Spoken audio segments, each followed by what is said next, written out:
איך משחקים רשע ושיף? משחק לשני שחקנים מגיל 8 ומעלה. במשחק תמצאו הוראות משחק, תיק נסיעה, 2 מכוניות גיבורים, לוח תנועה, 12 רכבים חוסמים ב6 צבעים ו32 קלפי משחק. נרכיב את לוח התנועה במרכז השולחן, כך שהחלקים הצדדיים יוכלו לזוז בחופשיות. נסדר לפנינו את הרכבים החוסמים וכל שחקן יבחר לעצמו מכונית גיבורים.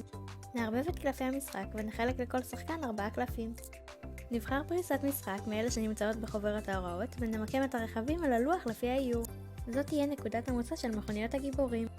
מטרת המשחק היא להיות השחקן הראשון שמוציא את מכונית הגיבורים שלו מהצד השני של הלוח. בואו נלמד על כללי הקלפים. קלפי התנועה מאפשרים לנו להזיז את המכוניות לפי מספר הצעדים שכתוב על הקלף. קלפי הזזת הלוח מאפשרים לנו לבחור באחד מצידי הלוח ולהזיז אותו בעזרת ידית ההזזה. קלפי התנועה וההזזה מאפשרים לנו לבצע את שתי הפעולות באיזה סדר שנרצה, וקלפי העברה מאפשרים לנו להזיז את אחד הרכבים כמה צעדים שנרצה עד שיעצר או שיגיע לצד השני של הלוח. המשחק יתנהל בתורות, כאשר כל שחקן בתורו יניח קלף מהקלפים שבידו ויבצע את הפעולה שבו. במהלך המשחק הקפידו לשמור על כללי התנועה של המכוניות. מותר להזיז את כל הרכבים שעל הלוח חוץ ממכונית הגיבורים של היריב. אסור להזיז את הרכבים לצדדים, רק קדימה ואחורה.